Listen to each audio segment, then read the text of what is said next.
से जीतने और खुद से सीखने वालों को मेरा सलाम। क्या आपने कभी गौर किया है कि जब आप छोटी सी चोट पर रो देते थे तो आपकी माँ की आंखों में आंसू आ जाता था, और जब आप कोई डिमांड करते थे और पिता उसे पूरी नहीं कर पाते थे तो वो भी खुद को दोष देने लगते थे। ये वही लोग हैं जिन्हें हम आजकल पेरेंट्स कहकर भूल जाते हैं, लेकिन जिनकी वजह से हमारी ये जिंदगी चल रही है। नमस्कार, स्वागत है आपका अपने इतवारी मोटिवेशन में। मैं हूँ आपका दोस्त चंदन, और आज की इतवारी में हम चर्चा करने वाले हैं माता और पिता के बारे में। इतवारी शुरू करने से पहले मैं कहता चलूं कि आपका एक लाइक, एक शेयर, एक सब्सक्राइब और एक प्यारा सा कमेंट हमें मोटिवेट करता है ऐसे ही वीडियो यूट्यूब पर अपलोड करने के लिए। तो चलिए शुरू करते हैं आज का अपना इतवारी मोटिवेशन। माँ और बाप, माता या पिता, मॉम या डैड, जो भी आप नाम कहें, आपने ये जरूर गौर किया होगा कि जब भी हम कभी इन्हें याद करते हैं तो हमारे आंखों में आंसू आ जाते हैं। क्यों? क्योंकि माँ बाप कभी शर्त नहीं रखते, कभी बदले की उम्मीद भी नहीं करते। एक माँ अपने हिस्से की रोटी अपने बच्चों के लिए छोड़ देती है, और एक पिता अपनी थकान छुपाकर मुस्कुराता है ताकि घर में कोई चिंता ना रहे। वे कभी खुद के लिए कुछ नहीं मांगते, लेकिन हमारी एक मुस्कान के लिए सब कुछ लुटा देते हैं। माँ को तो आपने देखा ही हुआ कि उसके पास समय नहीं होता है, फिर वह हम सब के लिए वक्त निकालती है। सुबह उठने से लेकर रात के सोने तक वह काम में ही व्यस्त होती है। हमें तो ये लगता है कि यदि रात ना हो तो माँ को सोने के लिए भी टाइम ना मिले। और पापा के पास तो सब भी नहीं होते, लेकिन फिर भी वह हमारी सारी ज़रूरत समझ जाते हैं, चाहे वो छोटी सी नमकीन बिस्किट की आवश्यकता हो या फिर हमारे पढ़ाई लिखाई की आवश्यकता हो। हर ज़रूरत को वह बिना कुछ कहे पूरा भी कर देते हैं, और हमें लगता है कि पिता तो कुछ करते ही नहीं।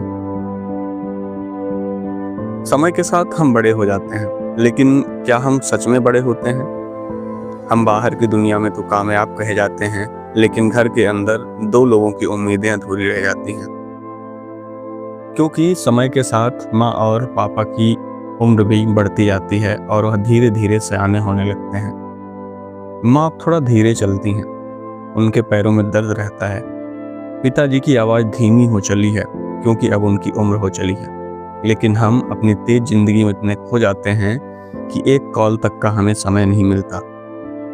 जो लोग कभी रात रात पर हमारे बुखार में, हमारी तबीयत खराब होने पर या किसी भी दिक्कत पर जगते थे, उन्हें आज अकेले चाय पीनी पड़ रही है।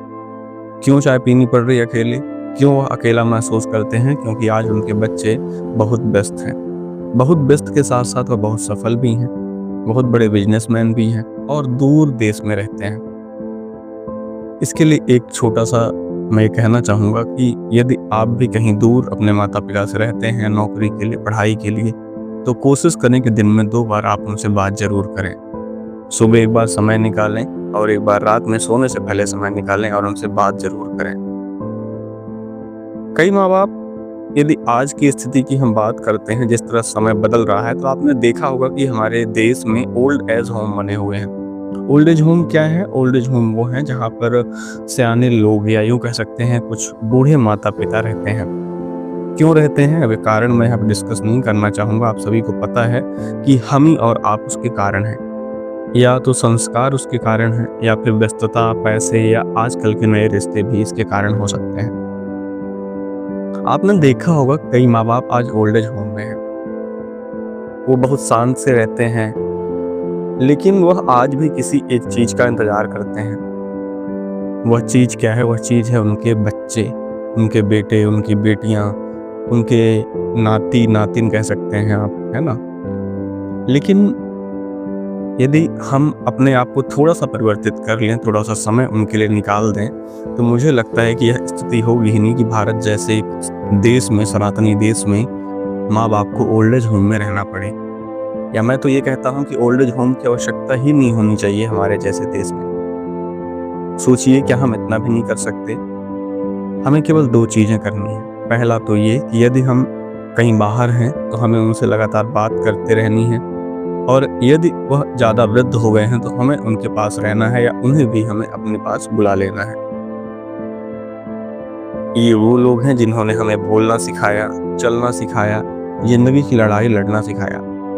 और आज उन्हें बस एक कॉल की आवश्यकता है, एक साथ की आवश्यकता है और एक प्रेम की आवश्यकता है जो हम उन्हें दे सकते हैं। तो अगर आपके भी माता पिता हैं तो आप भाग्यशाली हैं। आप उन्हें वक्त दीजिए, आप उन्हें स्नेह दीजिए, आप उनसे कहिए कि माँ और पिताजी आपने मेरी ज़िंदगी बना दी है और अभी तक आपने मेरी ज़िंदगी को संवारा है, अब मैं आपकी ज़िंदगी को संवारूंगा। क्योंकि माँ बाप हर जन्म में नहीं मिलते हैं और वो जो उनके साथ होते हैं वही असली कामयाब होते हैं। कई बार आपको लगता होगा कि किसी बूढ़े माँ बाप को देखकर जब वह अपने बेटे के साथ, अपनी जो बेटी है उसके साथ, या उसके नाती नातिन हैं, बहू है, जो कंप्लीट परिवार होता है, संयुक्त परिवार, जब आप उसमें कभी देखते होंगे कहीं भी, तो मुझे लगता है आप जरूर ये सोचते होंगे काश मेरे माता पिता भी मेरे साथ होते, जो हमारे साथ एंजॉय करते, हमारे साथ शहर में घूमते, हमारे साथ किसी होटल में चलते खाना खाते। तो हमें कोशिश करनी है कि जिस तरह से हमारे माता पिता हैं उनको उस तरह से उपस्थित रखा जाए और उन्हें कभी अकेलापन महसूस ना हो। तो ये थी आज की त्वारी। अगर आपको आज की त्वारी अच्छी लगी हो, आपके दिल को छू गई हो, तो आप वीडियो को लाइक करें, वीडियो को शेयर करें अपने दोस्तों तक और कमेंट में अपने माँ पापा के लिए एक लाइन जरूर लिखें। और चैनल को सब्सक्राइब तो करना ही है ताकि हम और भी दिल से जुड़ी हुई बातें आप तक पहुँचा सकें। तो चलिए बढ़िया है, मिलते हैं अगली इतवारी में। तब तक के लिए हंसते रहिए, मुस्कुराते रहिए और सुनते रहिए इतवारी मोटिवेशन। हम जरूर जीतेंगे। धन्यवाद।